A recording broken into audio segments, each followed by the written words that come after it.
We're back now with Kevin Payne. Now, Kevin, it's been a busy week. I announced a friendly against AS Roma on Wednesday. It's a big ticket item at BMO Field. Now, this also raises some questions with our fans. A lot of them don't like friendlies, some of them do. So the question coming in from Mike is, if the priorities are to make the playoffs and build a winner, what purpose do mid-season friendlies serve to this club? Well, they become very good games for not only the first team, but also the reserves that get to play against tough opponents in a real environment, a real atmosphere in front of fans. I'm a great believer in these games. You can't play too many of them, obviously.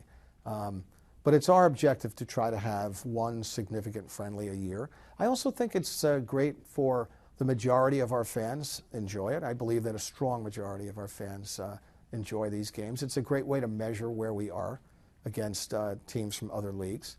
It's an international game that we play. And for us this year, playing AS Roma, that's going to be a great opportunity for us to show people where we stand against a very credible Serie A side. So I'm a big believer in it. I started it in D.C. We were the first team to ever play a friendly.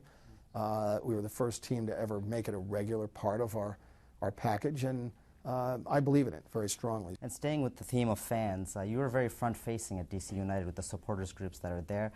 When you came into Toronto FC, you said that was one of your goals, was to get to know them a little bit better and become more of a friendly face to the front office for them. So there's been some fans who've talked about this season, the security possibly being a bit heavy-handed, the supporters groups not getting everything that they want in the sections that they want to sit in. So one question comes in, asks if general admission works for concerts, Portland Timbers, Montreal Impact, and other events, why not try general admission at BMO Field, let all the like minds congregate, and possibly end any security harassment and other issues? Yeah, I mean, I'm not sure there's security harassment, and I didn't give our supporters groups everything they wanted in D.C., nor did I agree to everything the security people wanted in D.C. General admission is something I'm willing to take a look at, along with Paul Byrne and others who have a lot more history with the fan culture here in Toronto.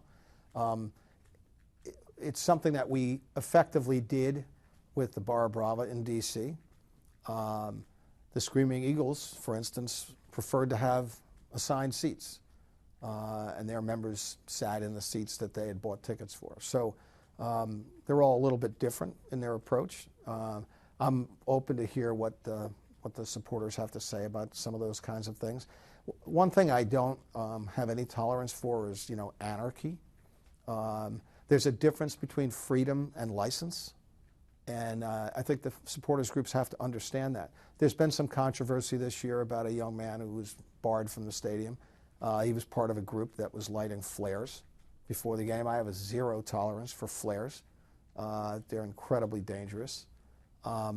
We don't know if he was the one who lit the flare, and I understand his point of view. So I'm actually going to be meeting with some people from X Place this week, just to understand where they're coming from and try to see if we can reach some reasonable middle ground on what's permitted of our supporters as they march to the stadium and what's not.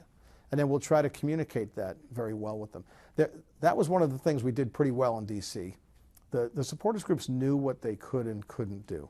And while there were always going to be individuals who went over the line, for the most part, the organized groups understood, and we talked to them about what we couldn't allow them to get away with, and they had a pretty good understanding of that. I got to see a lot of them when I was down in D.C., Oscar and Paul Satuda and Jay and Robert and Surgeon and some of the others, and I miss them a lot, and I wish them well. I hope to develop the same kinds of relationships here in Toronto. Well, Kevin, we really want to thank you for your time in what is really a busy week, especially heading toward the transfer window on July 9th. That you probably have a lot to do. So thank you for coming in and taking questions from the fans, and hopefully we'll do that again. Thanks, Asif. I think people are going to be very excited about our group in the second half of the season.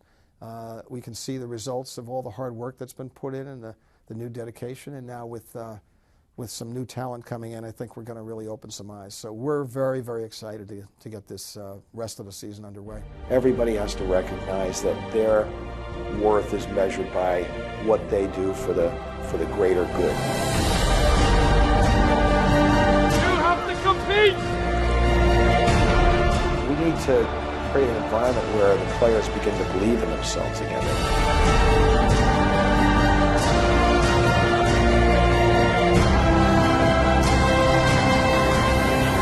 And now we're going to start a whole new narrative.